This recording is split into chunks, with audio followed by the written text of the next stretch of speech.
fermented agave, or pulque, has been consumed by the Aztecs in the central east lands of modern Mexico for thousands of years when the ancient goddess of maguey gave birth to 400 intoxicated rabbits.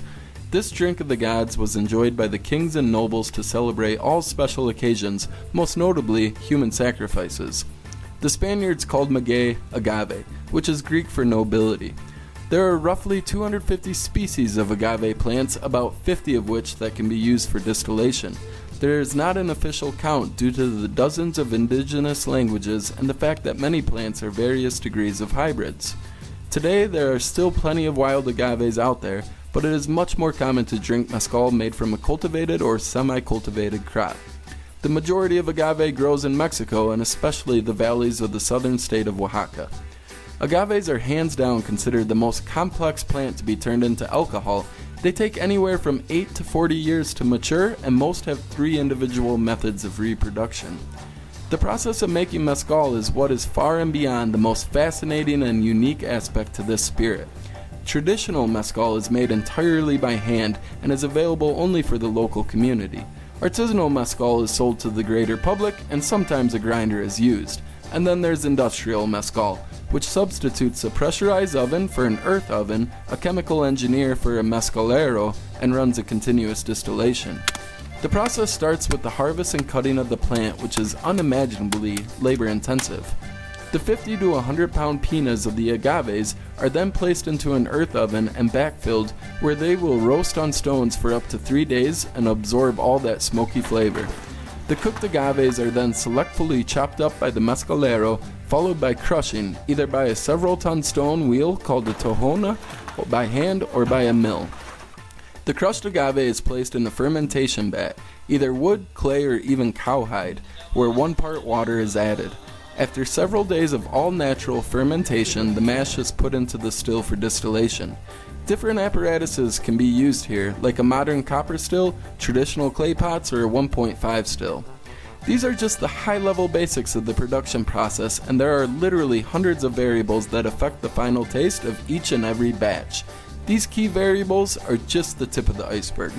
Author Tom Bullock points out, on average, a Silvestre takes 15 years to mature. If a batch calls for 150 of them, that's more than 2,000 years of growth in the oven. Mezcal can come in various forms. It can be derived from a single agave species or mixing 2 or more together in what's called an ensemble. Tequila is technically a type of mezcal and comes from agave azul. The major difference is the common use of a pressurized oven and the region it comes from. They can be aged for over a year or less than a year, but traditionally they are not aged at all to preserve their full character. Most artisanal mezcals usually come in around 40 to 50% alcohol per volume, but technically mezcal can go as low as 30%, though this is usually reserved for the more sensitive international market and cocktails. Although the mezcal cocktail culture is booming, traditionally this high-quality, character-rich spirit is encouraged to be sipped kiss by kiss. So when is the proper time to indulge in a mezcal? The short answer is always, but in moderation. One of the most famous phrases in mezcal culture is, "Para todo mal, mezcal. Para todo bien, también. Y si no hay remedio, litro y medio." Ancient stone carvings indicate consumption of fermented agave dating back to at least 200 BC, but it wouldn't be distilled until roughly the 1500s. Mezcal, or Vino de Mexico, wasn't favorable to Spanish wine exports, so the king outlawed all production in the late 1700s, stating it caused moral disorder. A man by the name of Jose Cuervo, in a town called Tequila, managed to get an exception in 1772. Rustic distilleries are called palenques, which in colloquial language translates to clearings, as outlawed producers would look for a clearing in the land where they could see law enforcement coming from a ways off. In the early 1990s, mezcal was finally making a righteous comeback in Mexico, and with its appellation of origin taking effect in 2005, the stage was set for the world to rediscover mezcal. In 2009, basically mezcal was unheard of in any given New York City cocktail bar, but by 2011, you could not find one without it.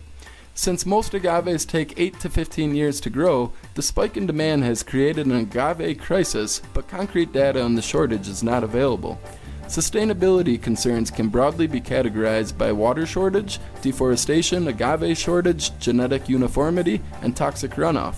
To a great extent, these issues can be remedied by growers and producers applying best practices, brands supporting those producers, and consumers supporting those brands. It's certainly not too late to save everything that makes mezcal so authentic and special.